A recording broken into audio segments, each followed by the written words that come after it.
Glória a Deus. Está todo mundo acomodadinho? Quem está aqui pela primeira vez hoje? Pela primeira vez, deixa eu conhecer você. Glória a Deus, sejam muito bem-vindos. Estamos na terceira reunião de hoje, 9 da manhã, 17 horas e agora 19h30. Como é que essa igreja recebe aí os irmãos que vêm pela primeira vez? Seja muito bem-vindo. Glória a Deus. Vocês viram que tem uns homens aí com a camisa preta? Homens posicionados. Fica de pé aí, pastor Ed. Cadê os homens posicionados aí? Tem um. Cadê? Se posiciona. Cadê? Também está posicionado? Então tá. Aqui, tá vendo? Fica de pé aqui. Olha aí. Irmão, esses irmãos, eles são pastores, são também do Ministério de Homens. Você é pastor? Então tá. Tem bolacha aí? Tá bom? Essa bolachinha? Dá uma para mim depois. Tá? Eles também estão ajudando aqui também na segurança, amém? Se precisar de alguma coisa, você pode convocar os irmãos, os homens de preto. Glória a Deus, louvado seja Deus, né? A maioria que luta sumô, não é? Se precisar, não é? Então, eu não aguentei, Jesus, me guarda. Oh, aleluia. Louvado, Éder. Não é assim, os irmãos, né? O pastor Éder está aqui com a sua equipe, pastor Sirlei, com a equipe do Ministério de Homens, também para ajudar a servir no culto da noite, né? É um culto que a gente transmite, é um culto com muita gente, muitas crianças, então eles também ajudam na organização, né? Da segurança. Amém? Se você precisar de alguma coisa, pode acioná-los. Amém? Se o seu carro atolou, se o seu carro não pega, né? Depois do culto, você pode chamar os irmãos, estão aqui para ajudar, não é? A empurrar. Louvado seja Deus, não é? Então, auxiliar para serviços gerais, não é, Éder? Glória a Deus. Que bênção. Irmãos, lembrando também, né? Quinta-feira, né, amor? Discipulado de mulheres, é isso? E mulheres posicionadas também. Irmãos, o discipulado de mulheres está uma bênção. Como é que o senhor sabe? Porque eu sou marido da pastora. Tem feito muito bem para a nossa casa. Tem feito muito bem para muitas irmãs aqui na igreja. Eu sei que muitos de vocês trabalham, às vezes não conseguem vir, né? Mas se você puder dar uma forçadinha aí, irmã, uma esforçada no discipulado de mulheres, tem sido uma bênção. Chega aqui, eles separam as salas, tem vários assuntos que estão sendo tratados, amém? E a Bíblia diz que a mulher sábia edifica a sua casa, e a edificadora da casa é você, mulher, amém? A edificadora da casa é você. Então, uma coisa que a gente tem aprendido isso. No casamento a gente aprende muita coisa, né? Que o casamento não tem expressão de maior aliança do que o casamento. A maior expressão de aliança é o casamento. E se tem uma coisa que a gente tem aprendido no casamento se você quer ser feliz, deixa o outro ter razão.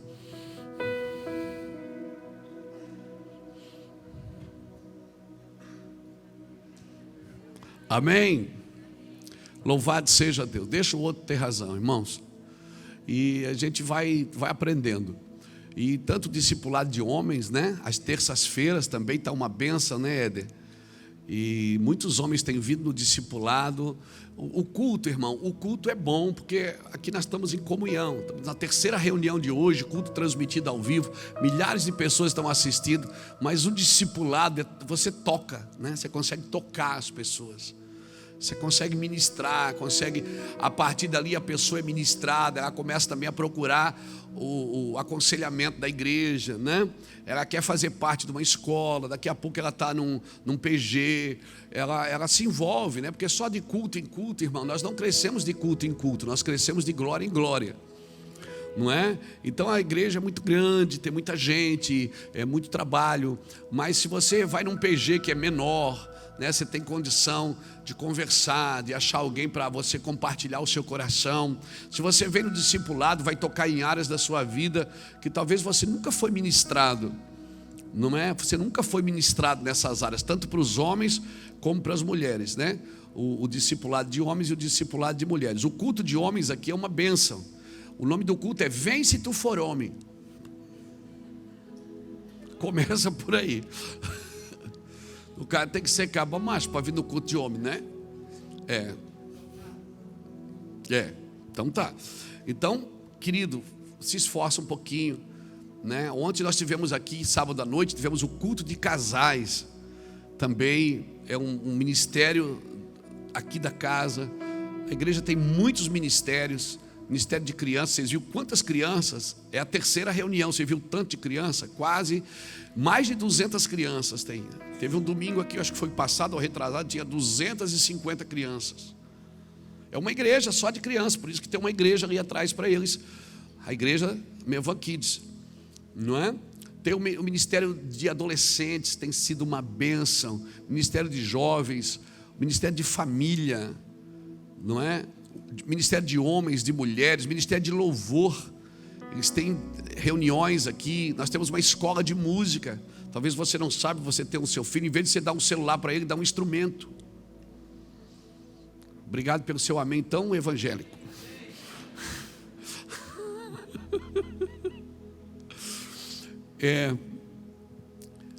Tem uma escola de música aqui. Você vai botar o seu menino para aprender um instrumento, coloque ele aqui com a gente. Ele vai aprender desde pequenininho a cantar louvor. Tem aula de voz, aula de teclado, de violão, de todos os instrumentos. Amém? Procura depois o pastor Cristiano, faz isso. Tem os PGs, grupos pequenos nos lares, né? Quantos PGs tem aí na cidade hoje, Dudu? 28 a 30 PGs, pequenos grupos espalhados por toda a cidade, que se reúnem toda semana, não é? Tem sido maravilhoso. Tem o GPC, com o pastor Jackson, né? A gestão profunda do ser com os empresários. Tem vários movimentos aqui na igreja, durante o dia, durante a semana, que talvez, né, tenha aconselhamento. Irmão, tem gente atendendo aqui na igreja, todo santo dia. Se você marcar, você é atendido, recebido. Amém? Tem gente para cuidar do seu coração, para ajudar você a tomar decisões, se você precisa, não é? Se você precisa, tem pessoas atendendo aqui no discipulado. Irmãos, tem missões aqui na igreja. Amém? Quem sabe você tem um chamado missionário, você procura os nossos pastores que coordenam as missões aqui. Falar em missões, meu genro, pastor Rafael, está ali, Rafael Lopes, ele é pastor lá eu ia dizer Polônia, não, ele é em Portugal, né? Ele é marido da minha filha mais velha, Pamela. Estão lá, vai para 6 anos, né, Rafa? 6 anos que eles estão em Lisboa, em Alcochete agora, começaram uma igreja agora em Leiria, estão com vários grupos de reuniões também, foram com o objetivo de trabalhar com os portugueses, e tem sido maravilhoso. Então procure, temos missões também, temos projetos sociais. Ontem eu almocei, eu fui num projeto aqui, num evento da Brigada do Reino, nosso grupo de escoteiro. Tem um grupo de escoteiro aqui, você sabia? Com mais de 70 crianças. E eu tive ontem com eles, passei um dia com eles, assim, não o dia todo, mas uma parte do dia, né? Passei no almoço lá com eles, eu, Iraci, o Samuel, o Domingos, fomos lá, foi bênção. E então tem muitos ministérios aqui na igreja, cobertura pastoral. Você que é um pastor, que talvez está sem ministério, está, né? Às vezes é um pastor, mas não tem o rebanho. Procure a gente. Vamos conversar. Tem várias pessoas aqui para te atender, querido. Amém? Louvado seja Deus. Quem sabe, pastor, eu sei trabalhar com mídia. Tem a equipe da mídia aqui, os midianitas. Não é, né, medianita, como é que é? Medievais? Não. Não, esquece. A equipe da mídia, quem sabe você é bom de foto aqui. Tem irmão que começou a tirar foto aqui com a gente, né? Veio, serviu voluntariamente para tirar foto, hoje já tem empresa. já montou o seu próprio negócio para trabalhar com mídia. Amém? Então, assim, irmãos, procure o pastor Micael, aqui da comunicação. Tem vários ministérios, tem ensino todo domingo de manhã, né, pastor Beto? Domingo de manhã, escolas de fundamentos, logo, escolas de obreiros. Tem o Integra Mevan, que quando você chega no Mevan, você vai descobrir em 4 reuniões o que a gente faz, para onde a gente está indo, aonde a gente veio, quem nós somos. Você não fica perdido aí. Que esse povo, meu Deus, que povo é esse? Esse é o povo que vai morar no céu. Quem já cantou isso sabe o que eu estou falando. Amém? Glória a Deus. Então, não fica perdido. Não fica perdido na igreja. Procure, né? Tem a editora, tem vários movimentos aqui na igreja durante o dia, durante a semana, com muito trabalho. Nós vamos ter agora o Jesus que nasce nas ruas, né, pastor Buracava? No dia 24 de dezembro, na praça, lá no lado da matriz, né? Atrás do museu. Isso, nós vamos passar o Natal lá. Todo ano a gente faz isso. No dia 24, a ceia de Natal lá em casa a gente faz dia 23. Porque no dia 24 a gente passa na rua, com as pessoas que estão em situação de rua, para elas não comerem sozinhas, não passarem sozinhas. A gente monta uma ceia enorme, irmão. Ano passado quase 500 pessoas comeram na rua. Com força, assim, comida com força. E vai muitos pastores, obreiros, a gente põe um karaokê para eles cantarem, põe telefone para alguém que quiser ligar para a família. Já devolvemos pessoas para a família, viu? Já teve pessoas ali que a família não sabia onde estava, ligou para casa e a mãe veio buscar. Então, tem muita coisa para ser feita, irmão. E a gente fica sempre procurando, o que eu vou fazer? Tem muita coisa. Ao seu lado tem alguém precisando. Sempre tem alguém precisando ao seu lado. E hoje eu quero falar sobre isso, crescimento e direção. Amém? Quem quer crescer em Deus? Eu quero. Agora eu quero crescer em Deus na direção de Deus. Eu quero crescer em Deus na vontade de Deus. Amém, irmãos?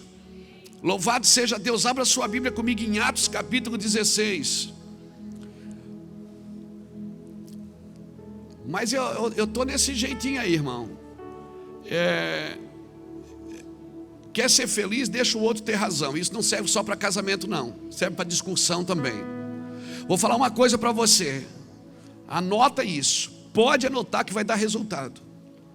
A maior arma contra a infelicidade é a renúncia. Toda pessoa de renúncia, ela está labutando contra a infelicidade. Ela está dando bem na fronte da infelicidade. Né? Porque todo homem, toda renúncia, toda pessoa que vive renúncia, vai viver felicidade. Aquela pessoa que está sempre reclamando, eu estou pagando um preço para servir a Deus, é uma renúncia, é uma luta. Irmão, essa pessoa não está servindo a Deus. Isso é uma falsa humildade. Você tem que ser feliz servindo a Deus. E você tem que ser feliz com as renúncias que você faz. Amém? Porque no discurso isso é muito lindo, mas na prática, né? Então anota isso. A maior arma contra a infelicidade é a renúncia. Toda pessoa que renuncia por causa do outro para ser feliz, não briga por coisa boba, não entra numa discussão para discutir, não pergunta para discutir, pergunta para aprender. Porque tem gente que pergunta a nossa posição só para discutir o que achamos. Então hoje eu queria falar sobre isso, crescimento e direção, sem rivalidade, amém, irmãos? Nós somos corpo de Cristo. Eu vou te falar, na rivalidade, eu sempre trabalho para descobrir o meu irmão. Por isso que a rivalidade é diferente da comunhão. Na comunhão eu trabalho para cobrir o meu irmão. Na rivalidade eu posso estar no corpo e não ter comunhão com ele. Eu posso estar no corpo, mas eu quero descobrir. Eu estou sempre tentando descobrir a vida dos outros. Esse descobrir não é só o ato de descobrir, de deixar descoberto, não. De descobrir, de tentar saber a vida dos outros, só para ter armas contra eles depois. Na rivalidade eu uso a fraqueza das pessoas. Eu me alimento da fraqueza delas. Na comunhão não. Na comunhão eu sou intercessor. E quando eu vejo o fraco, eu digo para ele: diga que você é forte. Na comunhão nós cobrimos as pessoas. Amém? Então Deus te chamou para isso, para ser uma testemunha viva de Cristo, né? Testemunha ocular, você tem que ver. Porque se você não vê Jesus, você não vai ser uma testemunha viva. Você só vai ser alguém que tem informações sobre Jesus. Vai ser muito legal ouvir você, mas nada que você fala é convicto. Por isso nós precisamos ver Jesus, irmãos. E não procure Jesus na vida de ninguém, procure na sua. Veja Jesus na sua vida primeiro, amém? Amém? Pastor, mas é difícil. Meu irmão, a rota é longa. A rota é longa, mas ela não foi projetada para nos impedir. A rota foi projetada para a gente chegar. Amém? A rota é longa, é difícil, mas Deus projetou essa rota para a gente chegar nela, chegar no destino. Não foi para me separar do destino. Amém, irmãos? Não foi para me mostrar o caminho, foi para mim me tornar o caminho. Eu não vou ler isso, mas tem um texto na Bíblia que diz que tem um homem que ele achou um tesouro num campo. Ele foi lá, fez o quê? Vendeu tudo que ele tinha e comprou aquele campo. Porque se ele achou um tesouro na superfície, ele pensou: cara, se esse tesouro está aqui fora, o que não deve ter aqui dentro?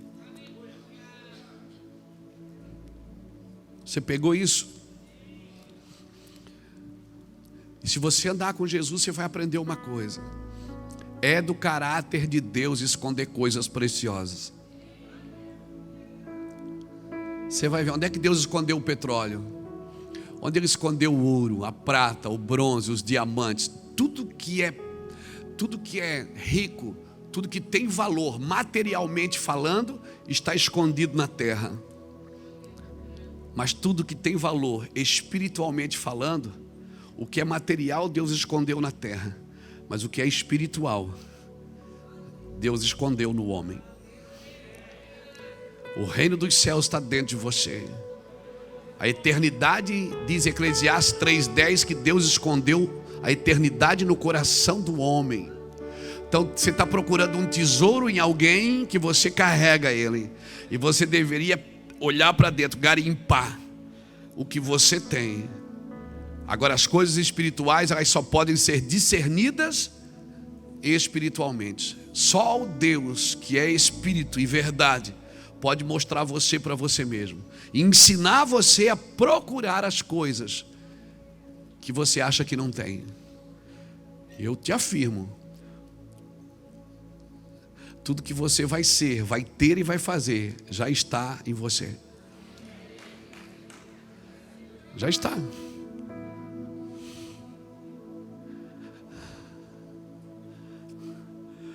A gente está sempre querendo saber mais, não é? A gente está sempre querendo saber mais. Eu estou carregado dessa palavra, irmão, por isso que tem que falar um pouco. Deixa eu botar um pouco, depois a gente lê, peraí. A gente está sempre querendo fazer mais, não é? Sempre querendo fazer mais, sempre querendo conhecer mais. A gente estuda, aprende, cavuca, e garimpa, sempre do lado de fora. E às vezes a gente não entende o que Deus colocou na nossa vida. Deus colocou o homem no jardim e disse para ele: olha, tem duas árvores aqui, ó, no meio do jardim. A árvore do conhecimento do bem e do mal e a árvore da vida. Da árvore da vida você come, mas da árvore do conhecimento do bem e do mal você não come não. Enquanto o homem comeu da árvore da vida, ele estava protegido. Quando ele disse: eu vou comer dessa árvore aqui também, eu quero conhecer o bem e o mal. Deus não estava proibindo o homem de comer, Deus estava protegendo o homem do bem e do mal. Deus andava com o homem acima do bem e do mal, acima disso. E quando o homem comeu dessa árvore, ele já faltou no primeiro encontro com Deus. E quando Deus entra no jardim, a primeira coisa que o Senhor pergunta para ele: aonde você está? Ou seja, você não queria conhecer, você não queria aprender, você não queria saber tudo? Só que agora você não sabe aonde você está. Eu não estou com isso anulando o conhecimento. Não. Conhecereis a verdade e ela te libertará. Eu estou dizendo que você nunca pode trocar uma coisa pela outra. Coma da árvore da vida. Coma da árvore da vida. E tudo que Deus quiser que você saiba, que você descubra, que você aprenda, fique tranquilo, Ele vai preparar pessoas para te ensinar. Ele vai preparar pessoas para discipular. Tem muita gente que sabe muita coisa sobre Deus hoje, mas está perdido na vida. Está perdido no ministério. Ninguém aqui, irmão, vai liderar nada sem primeiro liderar a sua própria vida. A liderança começa com a autoliderança. Isso não tem a ver com capacidade intelectual, nem com posição profissional. Porque você vai ver muito analfabeto que administra melhor a sua vida do que muitos doutores.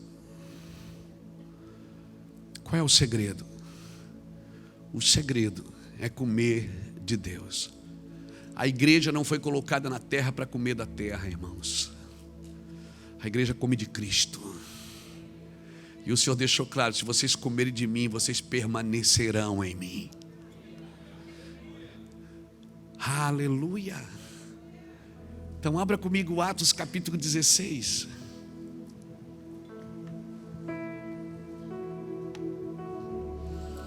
Chegou a Derbe e a Listra. Estava ali um certo discípulo por nome de Timóteo, filho de uma judia crente, mas de pai grego. Os irmãos que estavam em Listra e em Icônio davam bom testemunho dele.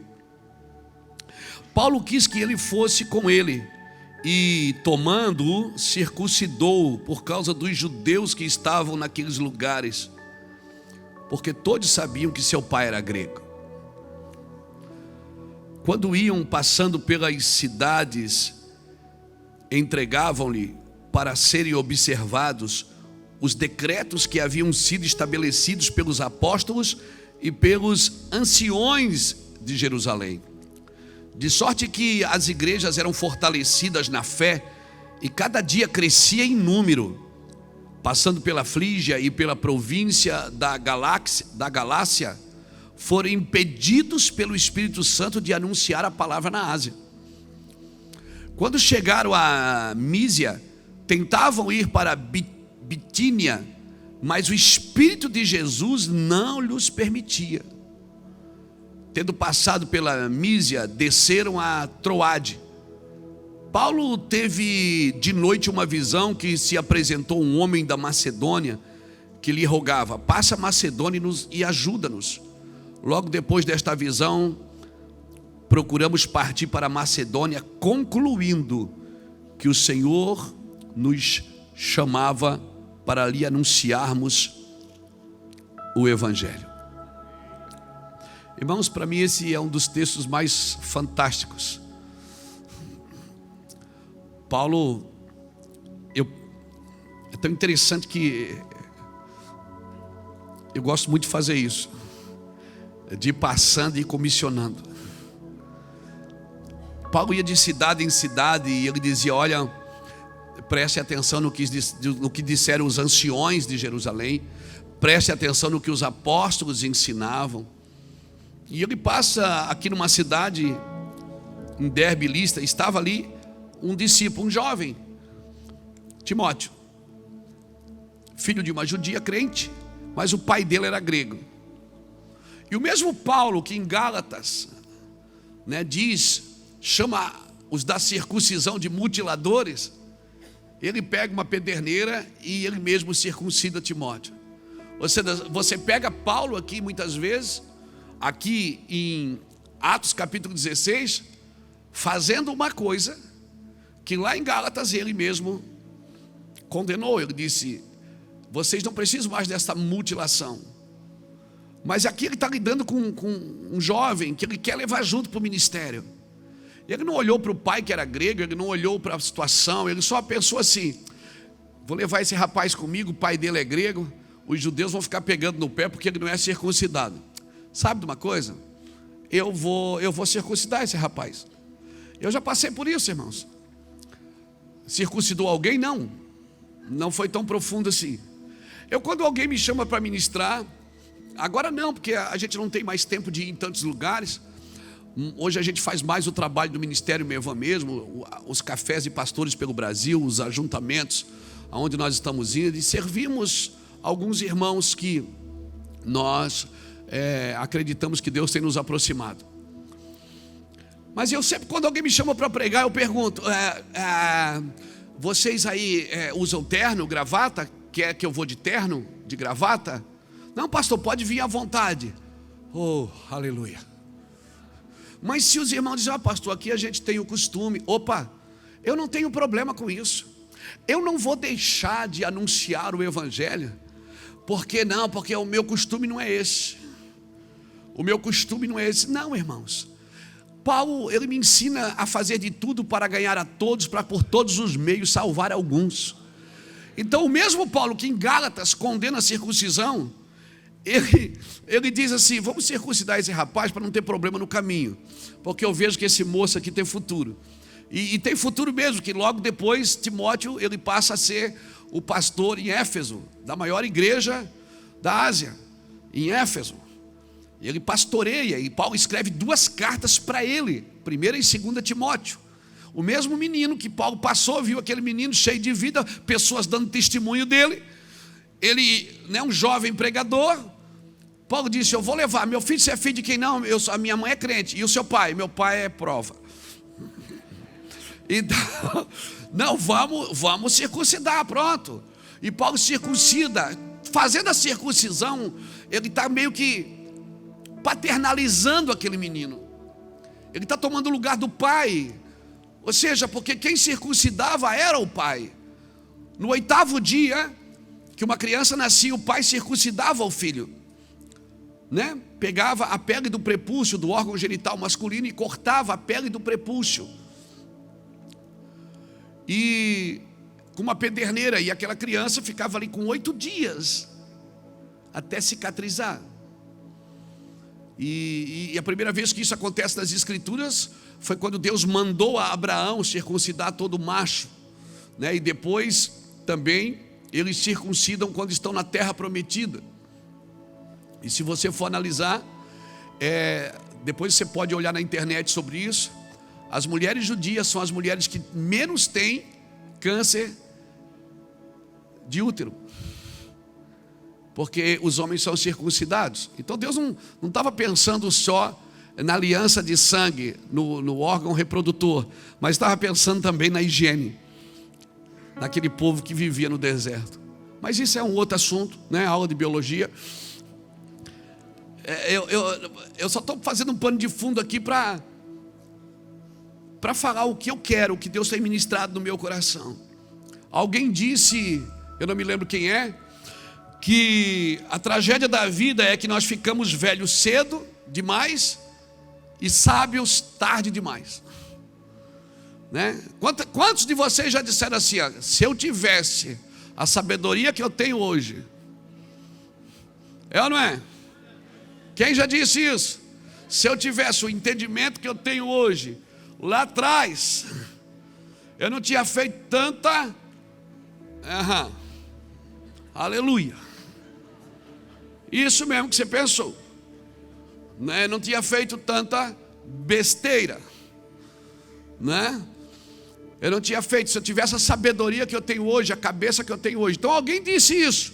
A gente fica velho cedo demais, mas fica sábio tarde demais.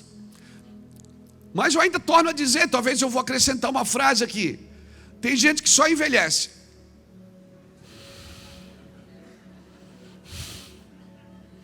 A sabedoria não alcançou a sua idade cronológica. Porque a sabedoria, irmão, tem a ver também com a experiência de vida. Amém? Tem coisas na sua vida que você diz: se eu tivesse sabedoria, não ia fazer, porque você não ia ter a experiência que você tem hoje. Não é verdade? Por isso que eu sempre digo, foi citado aqui hoje: no dia bom você desfruta, no dia mau você aprende. Todos nós precisamos aprender no dia mau. Então, irmãos, não é o que eu faço de errado simplesmente que é o problema. O problema é porque se eu começo a fazer errado e eu não transformo isso, não sou transformado, eu me torno não só uma pessoa que faz errado, mas eu me torno um modelo errado para outras pessoas que vêm após mim. Um pai e uma mãe que faz coisas erradas vai se tornando um modelo para o filho errado. Porque os filhos não aprendem com o que você diz, eles aprendem com o que você faz. Você pode dizer, não mexe aí, rapaz. Se ele ver você mexer, ele vai mexer também. Então os filhos não aprendem com o que você diz, mas com o que você faz. Então não é só o fazer errado. Às vezes, os pais, nós estamos vivendo numa geração que às vezes os pais, talvez a sua geração não, mas a nossa que era dos 50 aí para trás, eu tenho 54, né? Os pais, às vezes, criaram tanta exigência que oprime os filhos. Só que nós estamos vivendo numa geração também que os filhos criam exigências hoje que não oprimem os pais, eles quebrantam os pais. E muitas vezes eu vejo as escrituras se cumprindo na nossa geração. Por mais que muitas pessoas estão dizendo, os dias são maus, está muito difícil, meu Deus, criar filho hoje, Deus me livre. As pessoas casam e não querem ter filhos, porque é muito difícil, porque criar filho hoje é muito difícil, né? A gente foi criado debaixo de banco de igreja, né? A gente foi criado dessa forma, né? Quando chegava visita, a visita comia primeiro, depois a gente excomungava as visitas quando eu era menino, que esses irmãos vêm visitar a gente na hora do almoço. Vão para casa de vocês. Então, por muitas vezes os pais criam exigências que oprimem os filhos, mas a gente também vê gerações dos filhos criando exigências que quebrantam os pais. Os pais estão sendo ministrados também, e isso se cumpre nas escrituras, que o pai converteria o coração dos filhos e os filhos converteriam o coração dos pais. Se o coração dos pais precisa converter primeiro, é que o dos pais está um pouquinho pior do que o dos filhos, né?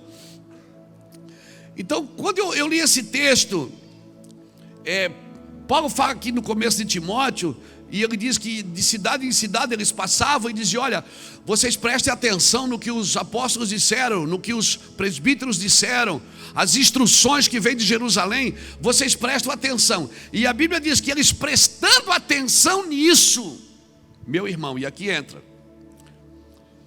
prestando atenção nisso, versículo 5, as igrejas eram fortalecidas na fé e cada dia crescia em números. Por quê? Porque tinha alguém instruindo. É bom ou não é ter alguém instruindo a vida da gente? É bom ou não é? Por isso que uma criança criada sem pai, ela tem dificuldade de ver Deus como pai. Ela vê Deus como Deus, mas não vê como pai. E a falta da paternidade, a falta do Deus Pai, o que Jesus veio me trazer foi um Deus Pai. Jesus não veio abrir uma religião. Religião Israel já tinha. Jesus veio apresentar um Pai, por isso que ele foi morto. Se você ler João 19:7, Anás e Caifás levaram ele para ser morto, e a acusação era, ele precisa morrer, porque ele se fez filho de Deus. O mundo não espera a manifestação dos evangélicos. O mundo espera a manifestação dos filhos de Deus. Mas como eu vou ser filho se eu não vejo Deus como pai? E como eu vou ver Deus como pai se a referência de pai e de mãe que eu tenho está deixando a desejar a minha vida? Por isso eu não posso terceirizar a criação. Não são os professores que criam meus filhos. Eu estive essa semana na escola matriculando Samuel de novo, fazendo a rematrícula, e eu falei isso.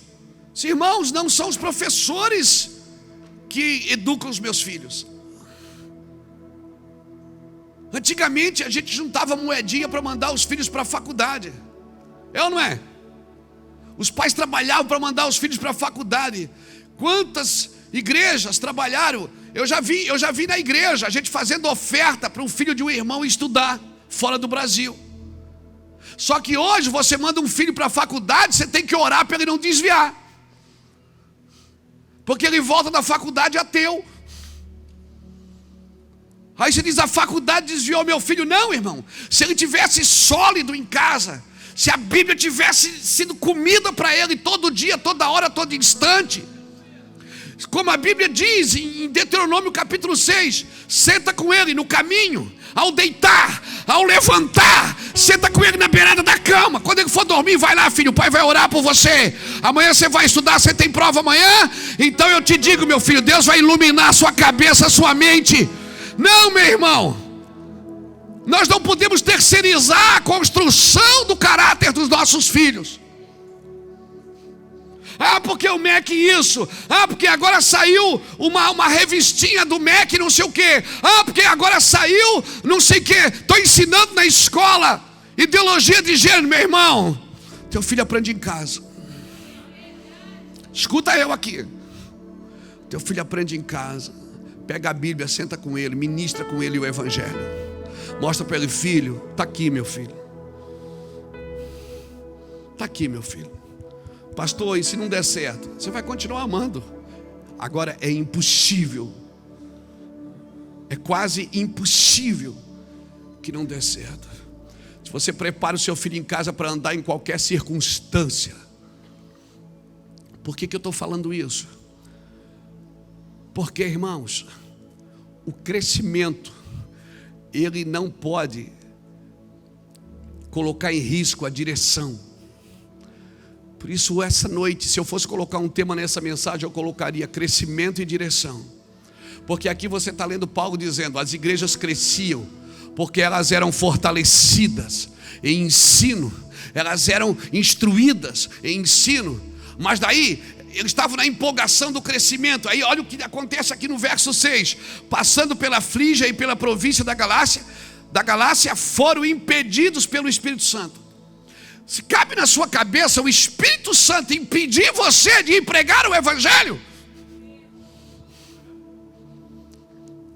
Mas eles estavam tão empolgados com o crescimento que eles estavam indo fazer, vamos fazer isso, vamos fazer aquilo, vamos fazer aquilo. Quantas pessoas já foram fazer algo para Deus e tiveram que voltar de marcha ré? Por quê? Não, mas era para Deus. Não era.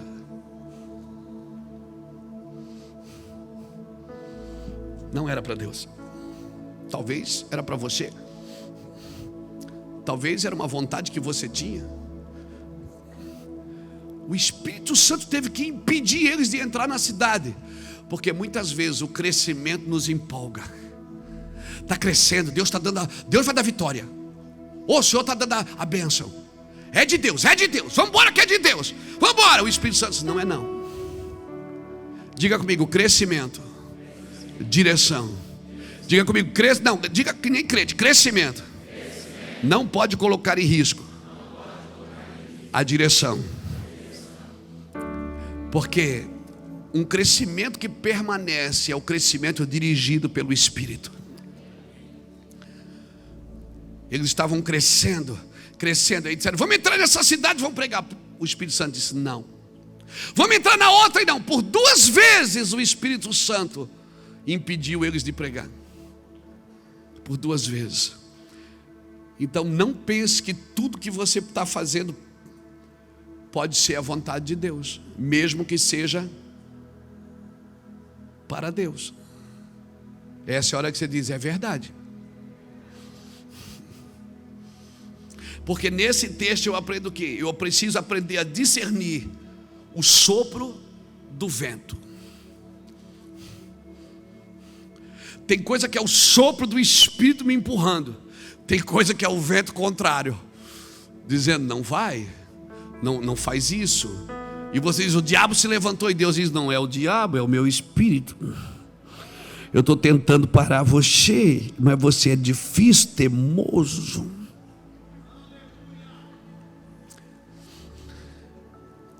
Por isso que é tão importante a paternidade, irmãos. A paternidade, uma criança criada sem pai, sem mãe, ela tem dificuldade de ver Deus como pai. Se ela tiver a sorte de encontrar um Paulo no caminho que circuncida e apresenta, que não castra, que tem gente que vai ensinar outra, em vez de circuncidar, castra, para que aquela pessoa não reproduza mais no rebanho. Eu conheço líderes de igreja que nenhum obreiro cresce do lado dele, porque cresceu ele mata, porque só ele pode reproduzir naquele púlpito, mais ninguém. Isso não é paternidade, é liderança egoísta, é medo. Certamente se trata de um líder doente, de um líder que também não foi curado por ninguém, que precisa ser circuncidado por alguém. Isso pode acontecer numa igreja, pode acontecer numa empresa, pode acontecer numa loja. Sempre tem aquelas pessoas que não deixam, parece um pé de pinheiro, ele solta uma resina que nem mato cresce ao redor. Tem gente que você trabalha com ela, ela não deixa ninguém crescer do seu lado. É ou não é? Estou falando. Tem gente que você trabalha junto, ela nem, de repente não é nem a proprietária do negócio, mas não deixa ninguém crescer perto, porque ela se sente ameaçada por todo mundo. Por quê? Porque ela sempre comprou amor pelo serviço. Ela sempre teve que fazer algo para se sentir alguém.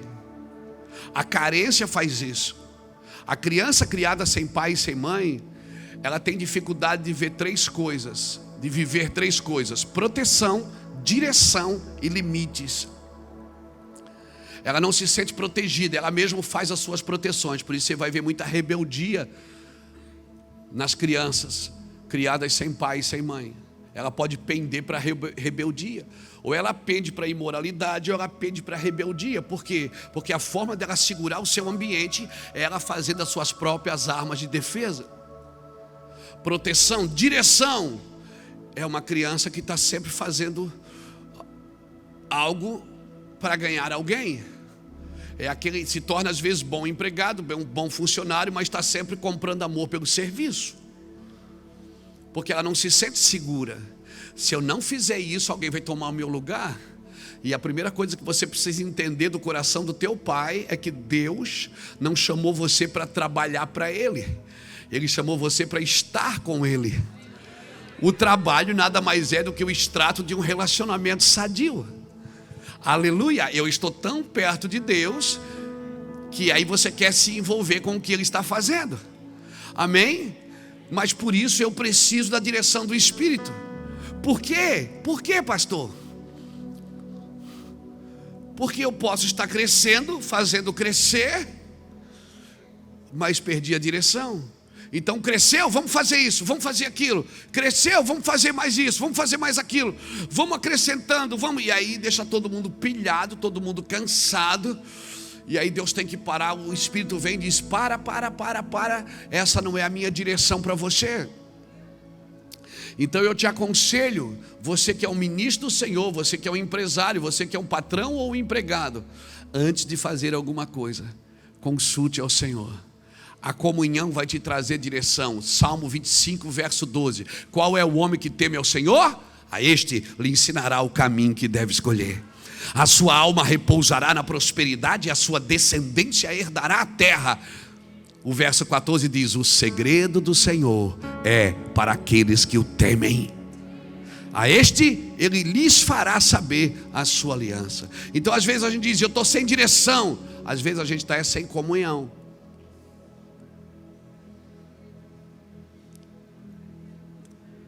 A comunhão vai gerar a direção.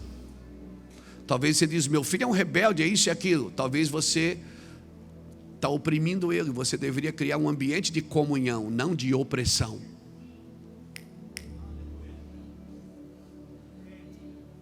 Posso continuar? Você me ama? Não vai ficar bravo? Se ficar, a hora que passa. Eu sou pai, irmãos. Eu sei o que eu estou falando para você. Eu estou falando das minhas derrotas. Eu estou falando das minhas mazelas, daquilo que eu tive que aprender na experiência. Amém? Você não aprende a cuidar de filho brincando de boneca. Você tem que ter filho para você entender. Amém, irmãos? E a superficialidade e a doutrina da satisfação instantânea nesses dias é a maldição dos nossos dias para mim. Essa coisa superficial, essa satisfação instantânea, ela tem roubado a direção. Cresce, cresce, cresce, quanto mais cresce, sabe, é como você vender um produto mais barato do que custou. Quanto mais você vende, mais prejuízo você tem. Então tem coisas que, quanto mais cresce, mais vulneráveis nos tornamos. Então é melhor que não cresça. É melhor que não cresça. Por quê? Porque quanto mais cresce, mais vulnerável eu me torno. Por isso que eu tenho que aprender a ser fiel no pouco. Porque naquele pouquinho ali que eu sou discipulado, que eu sou ministrado, no conta-gota ali, nas doses homeopáticas, é que eu sou ministrado por Deus. Amém? Amém, irmãos? Louvado seja Deus. Hoje nós tivemos no aniversário do neto do pastor Ulisses, e lá em Camboriú, onde a gente ia brincar quando era criança, né? Aqui, inclusive, a festa, o lugar de festa lá foi um terreno já de uma tia nossa. A gente sempre brincava lá, e andando lá, eu tinha os irmãos do carro comigo, eu fui apontando e disse, ó, já preguei nessa igreja aqui, ó. 1998 eu preguei aqui nessa igreja. Sim, ó, uma multidão, tinha 14 pessoas. Lá naquele morro lá, era o Monte Ararat, a casa de recuperação. Eu ia todo final de semana, lembra assim? Eu e o pastor Lapa íamos todo final de semana. Às vezes eu, às vezes ele, às vezes nós dois com o carro dele. Chegava lá embaixo, a gente botava um saco de batata nas costas, um saco de cebola e subia o monte. Por que eu levava bastante alimento para lá? Porque eles deixavam eu pregar. Quando eu chegava, quantas sexta-feiras e sábado eu cheguei lá com o carro cheio de comida, que a gente ganhava nos sacolões. Você não sabe, os sacolões que vendiam verdura, muitas vezes a gente ia limpar o sacolão quando chegava verdura nova, porque a verdura velha, o dono do sacolão dava para a gente. E a gente levava para os meninos. E eu apontei para o monte lá e falei até para o Fábio, disse, ó, lá era um monte lá, aquele monte lá. Eu vinha toda semana no Monte Ararat. Tinha 16 meninos se recuperando das drogas. Eram os pequenos começos que nos firmaram no caráter. Amém? As pessoas dizem assim, irmão, mas o pastor é querido, né? O pastor tem muito carisma. Irmão, o carisma te abre portas, mas é o caráter que determina quanto tempo você fica lá dentro. O carisma te apresenta, mas é o caráter que te representa. O carisma pode romper, mas é o caráter que dá continuidade.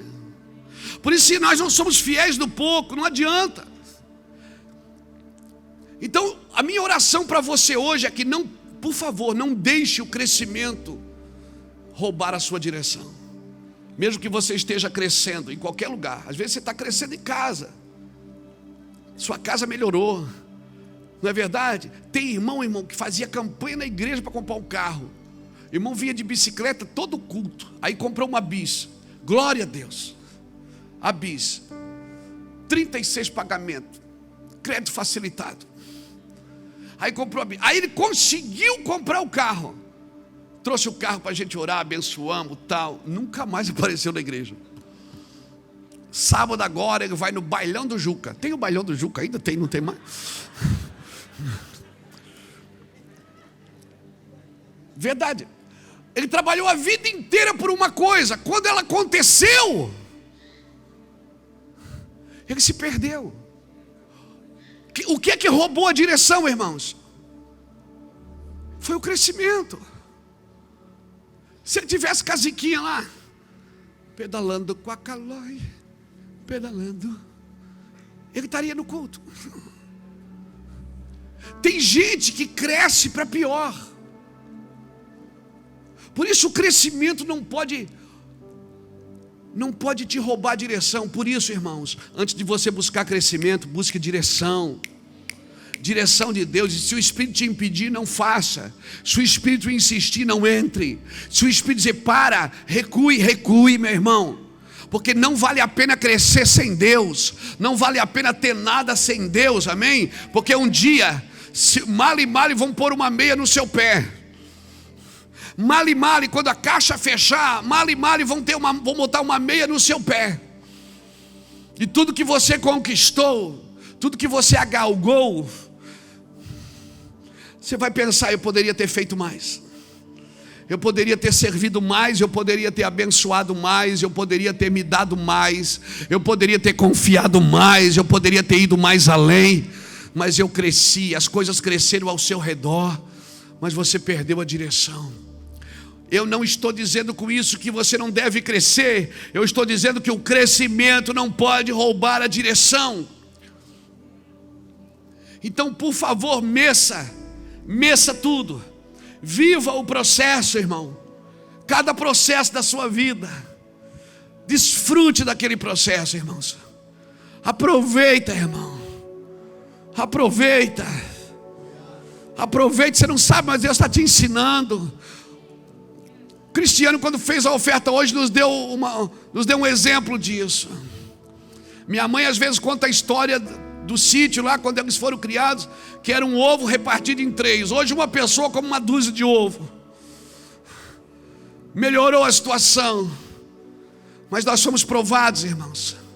Fomos provados a viver, né, na presença de Deus. Então viva os processos. Respeite cada fase da sua vida.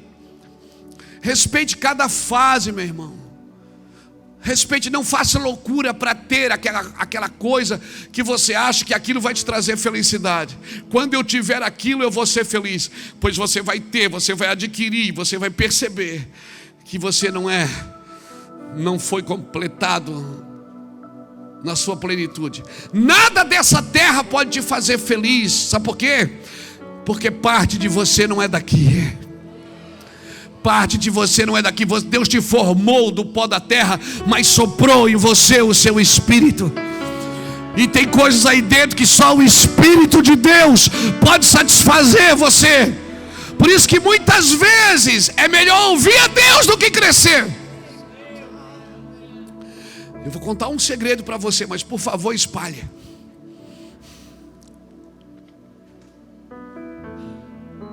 As maiores angústias que eu tenho não é porque não tenho isso, porque não tenho aquilo. É porque às vezes passa um dia ou 2 ou 3 sem eu sentir aquele cheirinho. Às vezes passa 2, 3 dias. A Iraci hoje, nós estávamos vindo, ela disse: vai pregar hoje? Tens uma palavra? Eu digo: ainda não. Mas o meu coração está carregado de uma verdade. Eu vou. Fui para casa em meia hora sentado, abri a Bíblia, estudei um pouco. E Deus foi organizando o meu interior. E eu acho que está bem organizado hoje, não está? Então tá. O que mais me angustia não é não ter, é não sentir, não ouvir, não saber. A falta que Deus me faz, a sua presença hoje me faz mais falta do que qualquer coisa. E ainda que eu sei que a presença de Deus você não sente, você conhece. Porque tem dia que você não vai sentir nada, mas Ele disse: eu estou com você todos os dias da sua vida até a consumação dos séculos.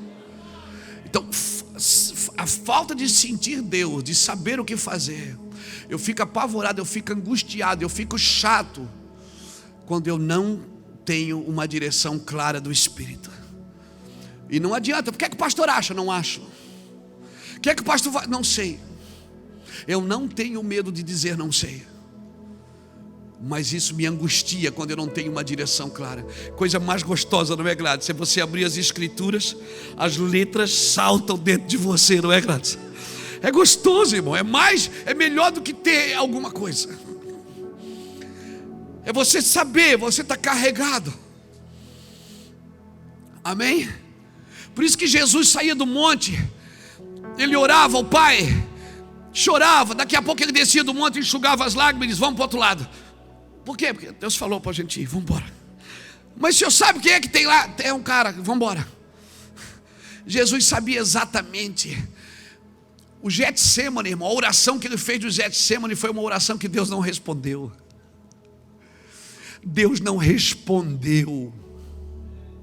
Mas ele entendeu que o silêncio de Deus significava que ele tinha que cumprir o propósito. Ele não ficou esperando uma palavra. Ele disse: afasta de mim este cálice, contudo seja feita a tua vontade, não a minha. A agonia, a angústia, suar. Ele suou gotas de sangue. O pastor Jacques sabe o nome disso. Como é o nome disso, pastor Jacques? Quando o cara soa gota de sangue. Aí hoje eu acho que é hipohidrólise, né? Hipohidrólise. É hipohidrólise. Suou gotas de sangue. Deus não falou nada. Deus não tem que responder todas as suas orações. Mas você tem que ter uma comunhão tão constante que você sabe o que você tem que fazer, e você não pode mudar o alvo porque as coisas pioraram. Eu sei que eu tenho que ser digno, e eu não tenho que mudar porque as coisas pioraram. Eu sei que eu tenho que estar no Senhor, e eu não tenho que mudar de decisão porque as coisas pioraram. Então, Senhor, mas se o Senhor puder dar uma força, Senhor, põe outro, dá esse lugar para alguém. Tem irmãos que nem oram, dá esse lugar para eles, Senhor. Mas contudo seja feita a tua vontade, não a minha. O silêncio de Deus disse para Jesus: é você. Jesus levantou, chamou os 3 irmãos que estavam dormindo e disse: aí vem Satanás. O pai não respondeu a oração, mas ele sabia quem é que estava vindo. Ele disse: aí vem o diabo, e ele nada tem em mim, porque eu estou debaixo de obediência. Irmão, porque o que a tua fé não alcança, a tua obediência conquista. Tem coisas que você vai fazer, você não tem fé para isso, mas você vai obedecer, e a tua obediência vai firmar seus passos, e você vai crescer se estiver obedecendo. Mas por favor, se você tiver que escolher entre crescer e obedecer, escolha obedecer. Por favor, eu vou repetir. Se você tiver que crescer ou obedecer, escolha obedecer, porque senão o crescimento não vai fazer sentido. Você vai ser um homem rico e infeliz, próspero e infeliz, vai ter tudo que não vale a pena e vai ser infeliz na sua vida. Obedeça a Deus, porque se obedecer a Deus não te trouxer alegria, esquece, alegria você não achará em outro lugar. Você pode achar momentos felizes, como diz aquela canção, que felicidade não existe. O que existe é momentos felizes. É isso que vai acontecer. Mas felicidade existe sim, para aqueles que estão debaixo de obediência. Então eu quero declarar que o crescimento da sua vida hoje se submete à obediência ao Espírito de Deus. Eu quero declarar que todo crescimento da sua vida está sujeito à obediência a Deus. Queremos declarar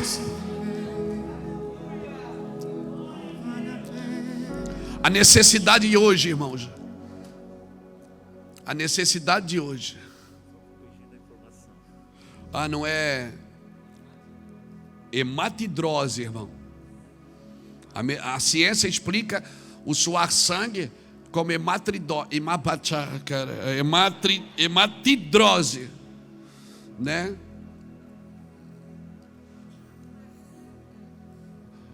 Traduzindo, suor sangue. Senão os infernautas, né? Hematidrose é a palavra correta. Amém? Não, o que isso tem a ver também, né? Não influi, não contribui, nem auxilia. É importante a renúncia do Getsemane, isso mesmo. E a segunda coisa que eu ia falar agora, a necessidade desesperada de hoje não é de homens que saibam o que é hematidrose. A necessidade desesperada do mundo hoje é de homens que mergulhem profundo no coração de Deus e tragam as verdades de Deus para fora, que conheçam o seu amor, que conheçam a sua misericórdia, que conheçam a sua vontade para as pessoas, e possam deixar isso tão claro para as pessoas que todos vão querer servir a Cristo. A necessidade desesperada de hoje é de homens que mergulhem nas profundezas do coração de Deus.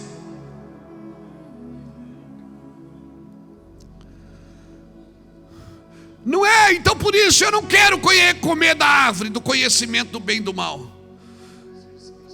Porque eu sei que se eu comer da árvore da vida, eu vou conseguir amar o bom e amar o mal. Eu vou conseguir servir o bom e servir o mal. É capaz de eu comer da árvore do conhecimento do bem e do mal, e eu, a partir de mim mesmo, discernir o que é bom e o que é mal, o que é certo e o que é errado. E aí Deus diz: sirva o errado. Eu digo: não,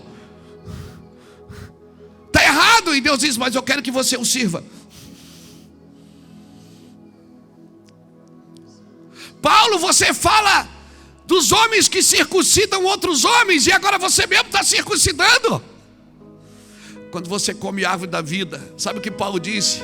Aquilo que era lucro para mim, eu considerei como perda para que eu pudesse alcançar a Cristo. O rei Agripa perguntou: Paulo, você aprendeu aos pés de Gamaliel? Você é um cara instruído na lei, você é um cara instruído em tudo, e agora eu estou querendo te soltar e você quer continuar preso. Ele disse: sim, eu quero continuar preso, porque o meu papel, o que eu vou cumprir, eu tenho que estar preso para cumprir. Mas você é meu prisioneiro, eu quero te soltar. Ele disse: não, eu não sou teu prisioneiro, e nem prisioneiro dos judeus, eu sou prisioneiro de Cristo.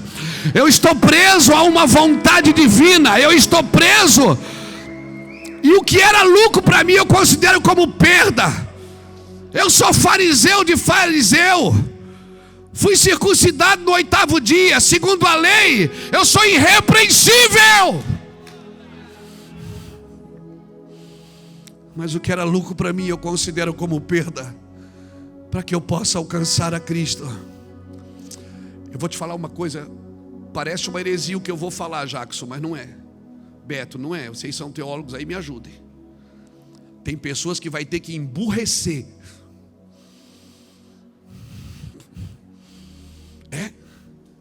Tem pessoas que vai ter que emburrecer para poder entender o amor de Deus.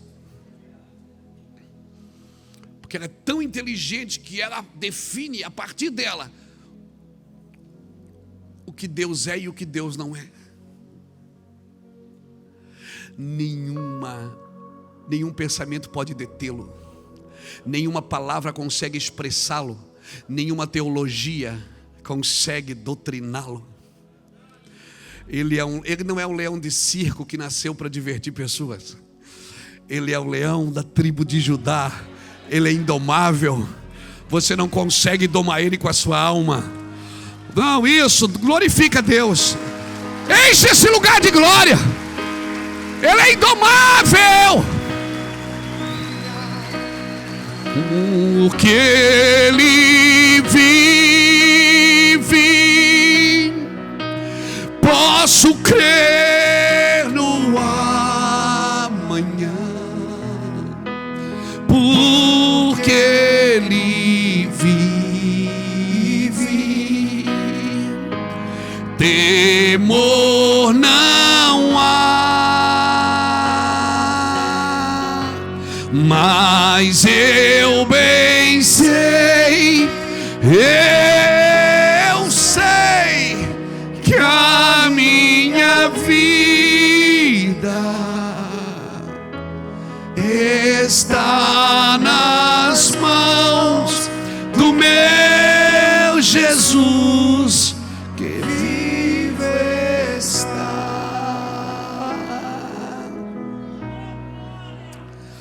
Você foi chamado para manifestar justiça, não para estabelecer juízo.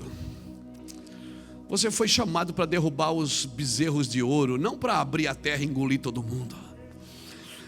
Se a terra vai abrir e engolir alguém, isso não é problema seu e nem meu. O meu trabalho é manifestar o seu amor, manifestar a sua glória. Jesus, eu aprendo com Jesus em João 17, quando ele diz: Pai, aqueles que tu me desse, eu os amei até o fim. Senhor, eu os amei até o fim. Um se perdeu, mas ainda, Senhor, se perdeu para que se cumprisse as Escrituras. Mas eu o amei. Mas ele se perdeu, mas se perdeu não foi por falta de amor, porque eu amei. João capítulo 17, versículo 12. Um dia Deus me deu uma palavra há muitos anos atrás. Eu gostaria de ler com você essa palavra. Está em Ezequiel capítulo 17.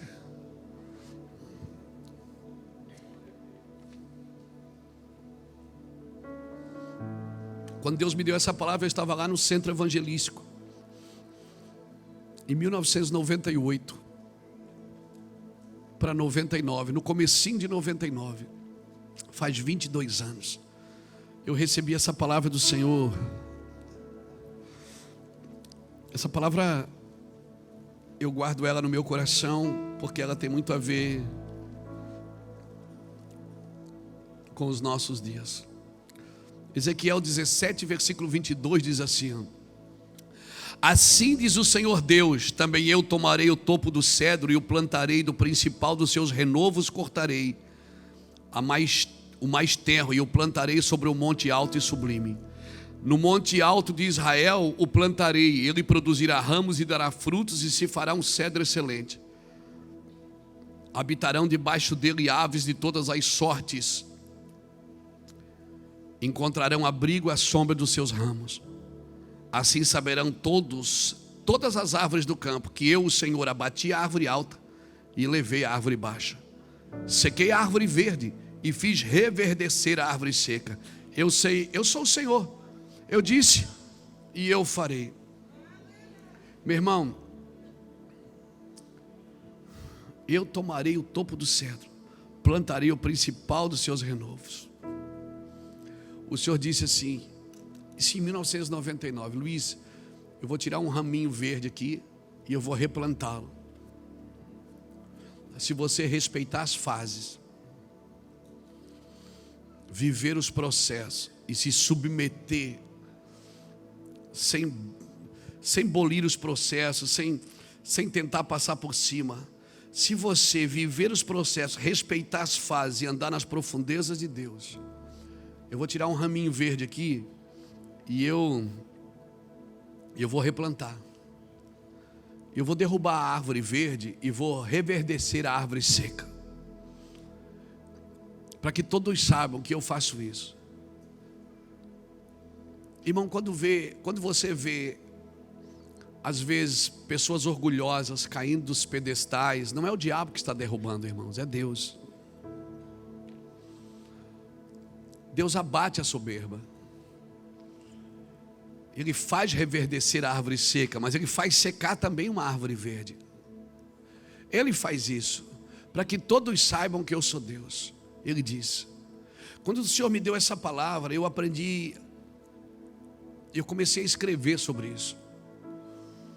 E o Senhor falou muito ao meu coração sobre isso. No ministério ou em qualquer área da nossa vida, nós passamos pelo menos por esses 4 períodos. E eu quero talvez terminar com isso aqui. O primeiro é plantar. Você tem que plantar. Quando você lê esse texto, o Senhor diz, é eu que vou replantar. E você cultiva isso. É você que tem que cultivar, irmão. Hoje há uma confusão muito grande sobre a graça. Irmão, a graça é para salvação, não para o reino. Salvação é de graça. Porque a graça, a salvação é por aquilo que Jesus fez para você. Mas isso não isenta você. A cruz de Cristo, morrer na cruz, o que Jesus fez na cruz não isenta você da sua cruz. Você tem uma obrigação. Hoje é ministrada uma graça, uma hiper, uma super, uma mega graça, que você não tem mais responsabilidade. Que tudo que era para ser feito já foi feito na cruz. E agora, se eu quiser eu recebo, se eu não quiser eu recebo também. Não, eu preciso querer.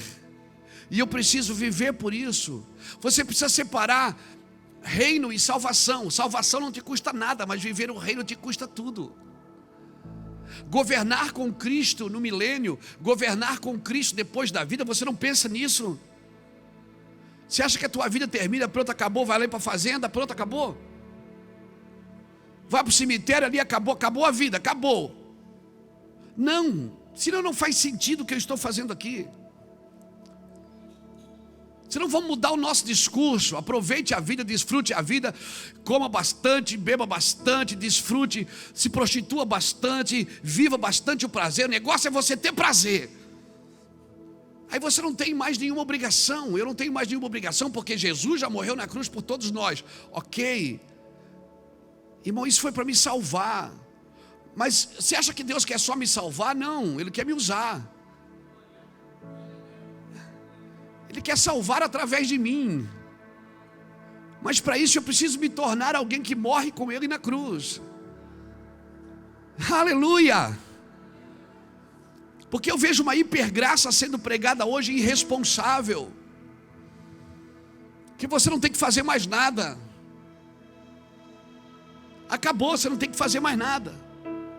Então a primeira fase é plantar, irmão. Eu preciso plantar minha vida. Se eu plantar minha vida no Senhor, já era, irmão. Já era, pronto, acabou. Se eu estou na mão do Senhor, acabou. Eu vou sobreviver e eu vou viver uma vida com abundância. E quando meus dias terminarem aqui, eu tenho convicção que acabou aqui, mas isso é só um prelúdio para aquilo que está por vir. Que sentido faz ressuscitar Lázaro se ele vai morrer de novo? Que sentido faz curar o enfermo se ele pode ficar doente e morrer de novo? Tudo isso que fazemos hoje é para apontar um dia, para um lugar, para algo que é sobrenatural. Algo que vamos viver para sempre. Por isso esta leve e momentânea tribulação não está para se comparar com o eterno peso de glória. Mas eu preciso plantar minha vida. Segunda coisa, é plantar, é colher. Não, é esperar. Não é plantar e colher, é plantar e esperar brotar, esperar nascer, esperar fluir, esperar dar fruto. Isso aqui não é a Mega Sena que você joga na quarta e já pega o resultado no sábado. Ou vice-versa. Isso é uma vida. Então você planta e espera. Depois de ter plantado, ainda temos que esperar nascer e colher no tempo certo. Ter uma colheita no tempo certo. Então plantar, esperar e colher. Aí para mim veio a pior fase, que é saber usufruir o que colheu. E é daqui que os homens se perdem. Muitos se perdem não por não ter nada, é por ter demasiado. Muitos se perdem por ter além da conta, por saber além da conta, por ser além da conta, além do que aquilo que o seu caráter consegue sustentar. Por isso, querido, eu vou repetir: não deixe o crescimento roubar a sua direção. Está crescendo, vamos fazer isso, vamos fazer aquilo, vamos entrar lá, vamos entrar aqui, vamos abrir. Não. Vamos orar. E Deus nos dará uma palavra. Vamos orar e Deus nos dará uma palavra. Depois de passar pelos 3 processos, plantar, esperar e colher, ainda temos que saber usufruir, irmãos. E é aqui que muitos ministérios se perdem, muitas empresas se perdem, muitos casamentos se perdem. Não tinha nada, irmão. Os 2 dormindo no beliche. Dormiam os 2 garradinhos no colchão de solteiro.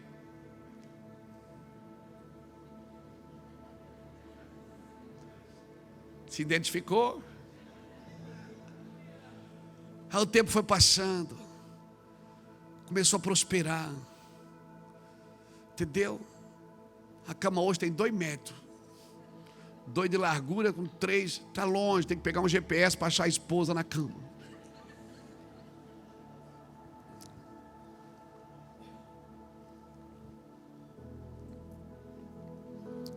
Aquela carícia agora não tem mais, já trocou pelo Netflix.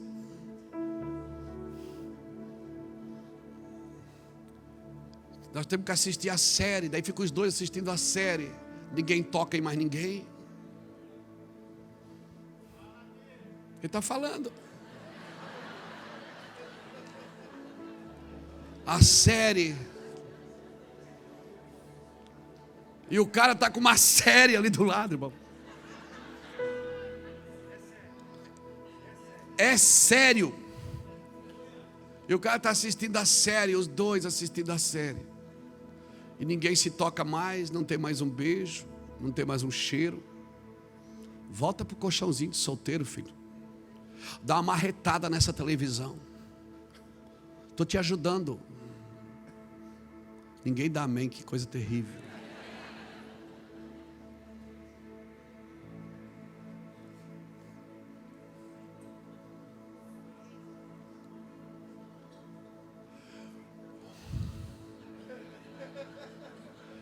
Estou sendo comedido aqui com as minhas palavras. Mas o que mal tem ver um filme? Claro que não tem mal nenhum, irmãos. Não tem mal nenhum ver um filme. Eu vejo e eu gosto. É que uma coisa não pode substituir a outra, irmão. Nós vamos substituindo as coisas, irmãos. Substituindo, irmão. Vai substituindo, vai substituindo, vai substituindo. Nós vamos perdendo nosso equilíbrio espiritual. Nós vamos pervertendo os nossos valores. A gente vai ridicularizando a verdade absoluta da palavra de Deus. E a gente chama isso de pluralismo. Não, porque agora tem outros meios, né? A gente vai adorando outros deuses e chamamos isso de multiculturalismo. Porque eu sou multicultural. Irmão, o evangelho não se hospeda em nenhuma cultura. Ele é juiz de todas as culturas. O evangelho chega para governar. Quando o reino chega, ele chega para governar. Nenhum reino da terra é compatível ao reino de Deus.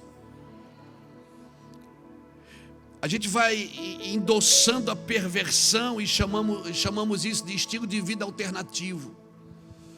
A gente vai explorando os pobres assim, sutilmente, e chama isso de assistencialismo.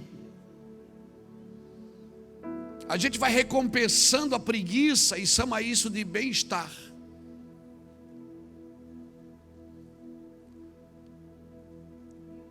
A nossa internet está encharcada de porcaria, de crente lá, de crente falando palavrão na internet.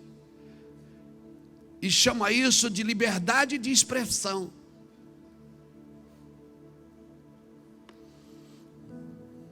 A gente vai deixando de disciplinar os nossos filhos e chamamos isso de construção de autoestima. Abusamos do poder e chamamos isso de política. Essa praga vai acabar, irmão. Porque o reino de Jesus vai ser estabelecido na terra. Espere, você vai ver. E se ele vier e você já tiver morrido, fica tranquilo, você é o primeiro a ressuscitar. Fica tranquilo. Vamos poluindo a mídia de coisas e chamamos isso de liberdade de expressão. Estamos sempre colocando a culpa no outro. Aí as nossas emoções vão procurando saída em coisas. Irmão, volta para casinha. Volta para casinha. Hoje eu estou bem pastorzão, não estou? Eu estou falando para os filhos, para casa, para os irmãos que são crentes, para os irmãos que contribuem para que essas câmeras levam essas palavras para o mundo inteiro, para os irmãos que dizimam e ofertam, para que a gente possa pegar um avião e ir em outras nações pregar o evangelho, que a gente possa manter projetos sociais, que nenhum projeto social aqui depende de dinheiro de prefeitura, todos são mantidos por vocês, por você da internet. Eu não posso olhar só para o seu dinheiro e dizer assim: oh, que benção que você tem abençoado, eu vou te ensinar a ganhar mais dinheiro. Não, eu vou te ensinar a não ser ganho por ele. A minha oração é que você prospere e você tenha muito dinheiro. E se você está arrependido de ter, eu estou aqui para te ajudar. A minha oração, querida, é que Deus guarde o nosso coração, porque nós vamos prosperar. Não, você não entendeu. Nós vamos prosperar. Nós vamos investir milhões nas nações. Nós vamos enviar missionários. Os seus filhos, talvez essa criança que você está segurando no colo será um missionário numa nação nos próximos anos. Talvez as crianças que estão lá no Kids, eles estão aprendendo, hein? Eles estão aprendendo, eles estão se apaixonando por Jesus, hein? Eles estão se apaixonando por Jesus. Por isso que eles estão ministrando na sua casa, estão quebrantando seu coração. Mas nós precisamos, irmãos, ser transformados e curados pela direção do Espírito. Eu não quero abraçar uma rotina previsível, pecaminosa dessa terra. Eu quero viver novidade de vida todo dia. Uma novidade de vida, todo dia tem uma coisa nova. Eis que tudo se fez novo, eis que faço nova todas as coisas. Todo dia você abre a Bíblia, tem uma direção, tem um propósito, tem uma palavra de consolo, de conforto, de desafio, de despertamento. Todo dia, meu irmão. O mundo espera isso, irmão, a manifestação dos filhos. Eu quero isso, irmão. Eu quero isso, mas eu quero viver a vontade de Deus. E a vontade de Deus é que o meu sim seja sim e o meu não seja não. Depois você lê Isaías 5:20. Ai daqueles que o mal chamam de bem e o bem chamam de mal, que põem as trevas por luz e a luz por trevas, que chamam o amargo de doce e o doce de amargo. Versículo 21. Ai dos que são sábios aos seus próprios olhos e prudentes diante de si mesmo. Versículo 22, ai dos que são heróis para beber e se gabam da quantidade que fazem. Versículo 23, ai dos que justificam o ímpio por suborno e ao justo negam justiça. A Bíblia vem me ensinando a viver debaixo da vontade de Deus. Deus quer isso para mim, isso Ele não quer, mas aquilo Ele quer. Então eu vou descobrir, Senhor, o que o Senhor tem para mim. Amém, irmãos. Pastor, mas o culto hoje está fogo, irmão. Está fogo. George Whitefield, ele falou uma coisa: Deus não nos fará passar pelo fogo se não houver algo para ser purificado. Se Deus está me fazendo passar pelo fogo, é porque ainda tem algo para ser purificado. E por que eu tenho que ser purificado? Porque eu tenho que ser puro. E por que eu tenho que ser puro? Porque os puros verão a Deus. É os puros que verão a Deus. Não é quem vai na igreja, não é quem faz uma campanha, não é quem põe dinheiro em envelope. Quem vai ver a Deus é quem é puro de coração, que não entrega a alma à vaidade e não jura enganosamente. Quem subirá ao monte do Senhor? Quem subirá ao monte? Quem permanecerá no seu santo lugar? Aquele que é limpo de mão e puro de coração. Por que limpo de mão? Porque não tem mais nada na mão dele, ele entregou tudo. A mão está limpa, está vazia, está limpa. Ele é puro de coração. Lembra quando Deus chamou Moisés para o ministério? Lembra? Deus chamou Moisés e Moisés disse: como é que eles vão crer em mim, Senhor? O Senhor disse: põe a mão no teu peito. Ele pôs a mão. Quando ele tirou a mão estava leprosa. Lembra disso? O que eu aprendo aqui? É que como estiver seu coração, assim vai estar seu serviço. Deus disse: põe de novo. Ele pôs, a mão ficou boa. Disse: agora está bom.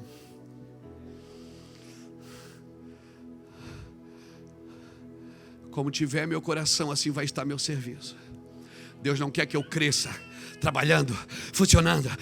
Deus não quer, não. Não quer. Se essa não estiver debaixo da direção do Senhor. Porque você vai crescer e vai se perder no caminho. Você vai crescer e não vai querer mais sua casa, sua família, não vai querer mais esse carro, não vai querer mais essa casa, você vai querer sempre algo mais. Tem alguma coisa de ter, tem problema de ter mais? Não. Tenha tudo, mas aqui dentro. Se as riquezas de fora, o petróleo, o ouro, a prata, as pedras preciosas que Deus escondeu na terra, do que adianta eu garimpar aqui fora se eu não estou garimpando aqui dentro? Nunca troque as riquezas de fora pelas riquezas de dentro. É melhor não ter nada. Mas quando você fala, o inferno treme. Quando você fala, Deus vem. Quando Deus fala, você ouve. Do que adianta Deus colocar uma semente que não, ela foi sufocada pelos espinhos, ou ela não tem raiz porque ela está na pedra, ou ela caiu à beira do caminho, alguma coisa, alguma distração foi lá e roubou ela. Não, Eu quero ser próspero, viu, pastor Alexandre? Eu vi isso, eu quero ser um homem próspero. Eu tenho a vida toda ainda, eu tenho só 54. Eu vou viver bastante. Eu vou ser um homem rico, próspero. O senhor quer ser? Eu quero. Eu quero. Mas não firmado em dízimos de alguém, em ofertas de alguém. Eu sei quem me chamou para fazer isso. Não firmados. Um dia eu fui no aniversário, o irmão disse: pastor, ora aí que o senhor ganha para isso. Eu digo: não, irmão, você não está entendendo. Não é o seu dízimo que me sustenta, não. Você não tem condição de me manter, não. Minha vida é muito cara. O seu dízimo não dá conta, não. Quem me sustenta é aquele que me chamou, como disse o Cristiano. Quem me sustenta é o irmão que me abençoa. É as pessoas que colocam comida na minha mesa. É o Deus que me chamou. Porque com a mesma paixão daquele colchão de solteiro que a gente dormia na sala da casa da mãe, na sala da casa da sogra, nós continuamos com a mesma paixão. Mesma paixão. Nós já estamos apaixonados por Jesus. E se Ele vier aqui hoje, eu vou dar um cheiro nele. Eu vou agarrar e eu vou dizer: se tu é macho, vem aqui embaixo para ver. Se eu não te pego agora. Ele sabe, eu pego mesmo. Pastor, isso é coisa de menino, mas é isso que eu quero ser. Eu quero ser e continuar sendo um menino de 50 e poucos anos. Não na ingenuidade, mas na inocência.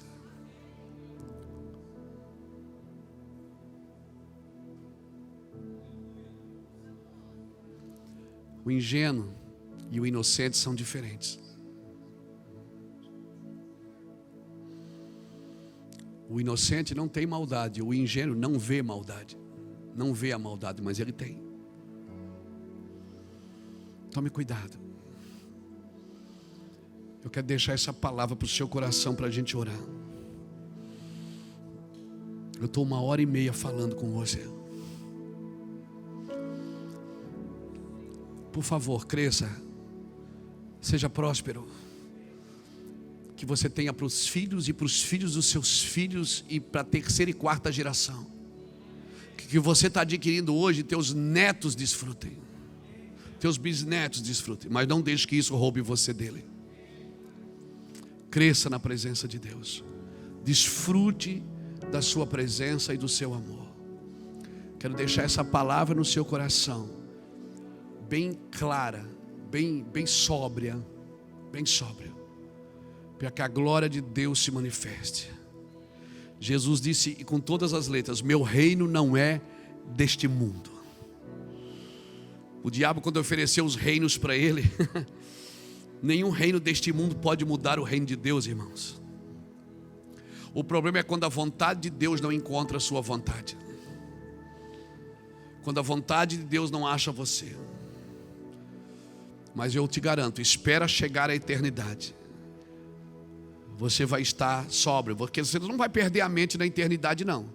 Quando chegar na eternidade, você vai lembrar: puxa, bem que o pastor Luiz falava, que eu deveria ter feito assim e assado. O fim dessa vida não é o fim de tudo. Acredite nisso. Amém? A palavra do Senhor sempre foi pregada. Ela foi pregada por profetas que estavam exilados, presos, por apóstolos perseguidos, salmistas atribulados, pecadores, mas ela foi pregada. E a palavra de Deus está aí, ela está viva. Ela está viva. Eu quero deixar essa palavra para você. Pastor, o senhor quer ser próspero? Quero. Eu quero. Você não quer não, Gustavo? Eu quero. Você não quer, Marcão? Eu quero. Quem não quiser dá para mim. Mas só tem um caminho para ser grande. Ele disse: aquele que quiser ser o maior, que se torne servo de todos. Só tem um caminho, não existe outro.